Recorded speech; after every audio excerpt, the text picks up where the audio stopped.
ఓం సాయిరామ్. సాయి భక్తులందరికీ నమస్కారం అండి. అందరూ ఎలా ఉన్నారు ఫ్రెండ్స్?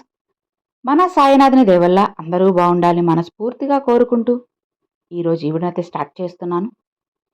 ఇక ఈరోజు వీడియోలో బాబాగారు ఎలాంటి సందేశాన్ని తీసుకొచ్చారంటే, తల్లి కాదు అని అనకుండా ఒక్కసారి నా చేతిలో ఉన్న ఈ దీపాన్ని తాకు. నీ కష్టాలన్నీ పూర్తిగా తొలగించేసి నీ జీవితంలో మునుపెన్నడూ చూడని ఆనందాన్ని, అలానే ఈ దీపంలో ఉన్న వెలుగుని నీ జీవితంలో నింపుతాను. నీ తండ్రిని నమ్మి నీ తండ్రిపై నమ్మకంతో ఇప్పుడే ఇది విను. అన్నిటినీ మార్చి నీ బాబాయ్పై నీకున్న నమ్మకాన్ని ఇంకా ఇంకా రెట్టింపు చేస్తాను. నమ్మకం కుదిరితే వెంటనే వినమ్మా అని బాబాగారైతే చెప్తున్నారండి. మరి బాబాగారు మనకేం చెప్పబోతున్నారో, ఎలాంటి సందేశాన్ని అందించబోతున్నారో స్వయంగా మనం మన సాయి తండ్రి మాటల్లోనే విందామా?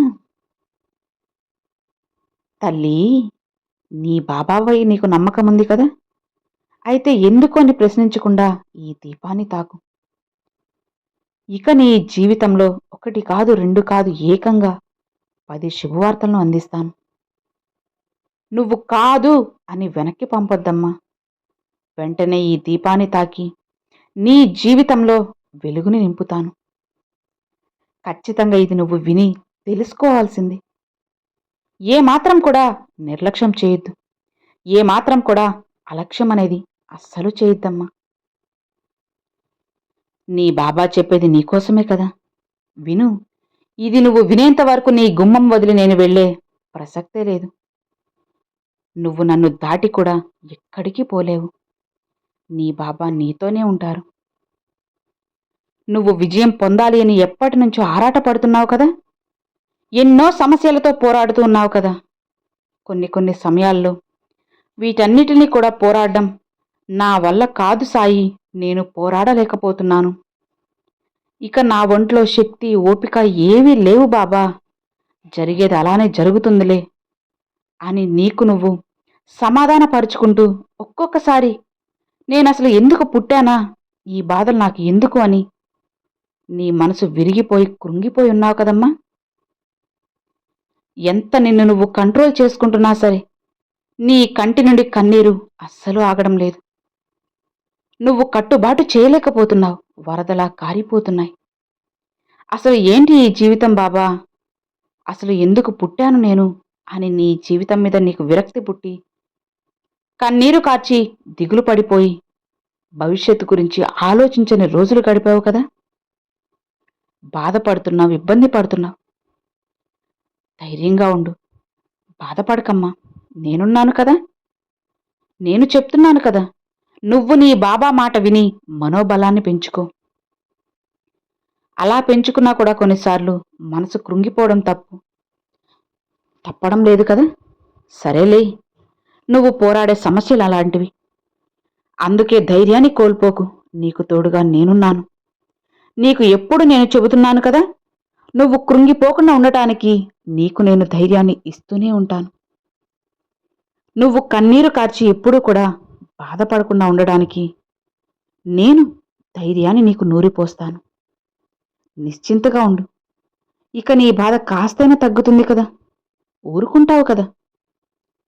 నీ భారం తగ్గుతుందమ్మా, అన్నీ నీకు తెలుస్తాయి.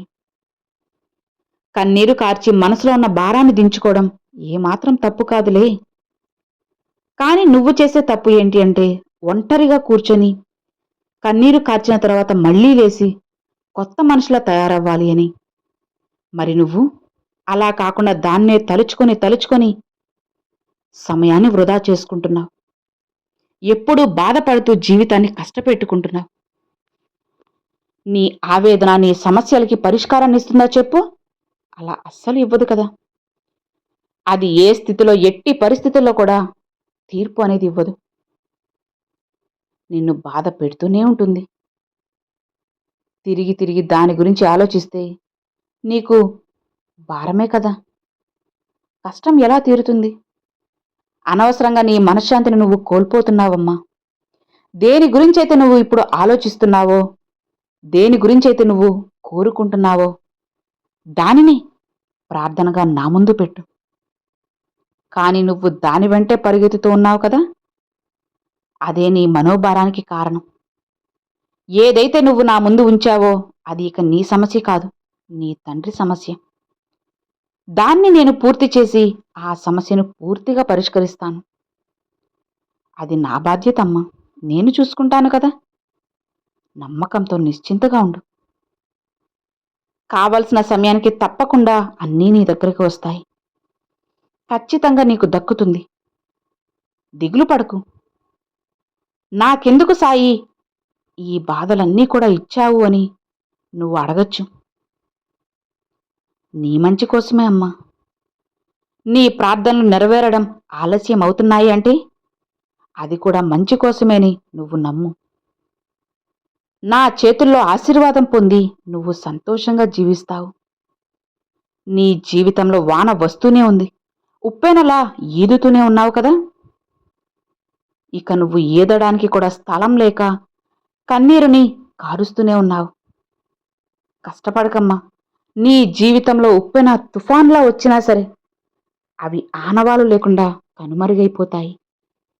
సమస్యలు, కష్టాలు, బాధలు ఏవి కూడా నీ దగ్గరుండవు, మాయమవుతాయి. నువ్వు ఎంతో విలువైన అదృష్టం, దైవానుగ్రహంతో నీ జీవితంలోకి రాబోతుంది. నువ్వు నీ జీవితంలో అత్యుత్తమ స్థాయిలో ఉండబోతున్నావు. అత్యుత్తమమైన రోజుల్ని నువ్వు అనుభవించబోతున్నావు. నమ్మకంతో ఉండు. అన్నీ నేను చూసుకుంటాను. నీకు తోడుగా ఉన్నాను కదా. ఈ శుభ సమయాన ఈ పొద్దున్నే ఈ సందేశం నువ్వు వింటున్నావు అంటే ఇది నీకైనది. మంచి రోజులు రాబోతున్నాయి. ఖచ్చితంగా నీ వాకిట్లో శుభవార్తతో నిల్చున్నాను. అందుకోవడానికి సిద్ధంగా ఉండు. ఇక నుంచి నీ జీవితంలో ఆనందం, సంతోషం మాత్రమే ఉంటాయి. నీ తండ్రి కొండంత అండగా నీకు తోడున్నాను కదా. ఇక నీకు భయమెందుకు, దిగులెందుకు చెప్పు. నిశ్చింతగా ఉండు. నువ్వు ఈరోజు ఈ ఉదయాన నన్ను నమ్మి ఈ దీపాన్ని తాకావు కదా. ఖచ్చితంగా నీ జీవితంలో వెలుగుని నింపుతాను. అలా నింపి నీ జీవితాన్ని నీకు నచ్చినట్లుగా మారుస్తాను. అలా మార్చి నీ బాబా నీ వెంటే ఉన్నారు అనే నమ్మకాన్ని కూడా నీకు కుదిరేలా చేస్తాను. అన్నిటినీ మార్చేస్తానమ్మా. ఏది కూడా ఇక నీకు జరగదు, కాదు అన్న మాటకి చోటే ఉండదు. ఇక నువ్వు నిశ్చింతగా ఉండు. నీ జీవితాన్ని వెలుగులా తప్పకుండా నేను మారుస్తాను. నీ తండ్రిని నువ్వు నమ్మావు కదా. ఇక నీకు దిగులెందుకు, కంగారెందుకు, భయమెందుకు, బాధెందుకు చెప్పు.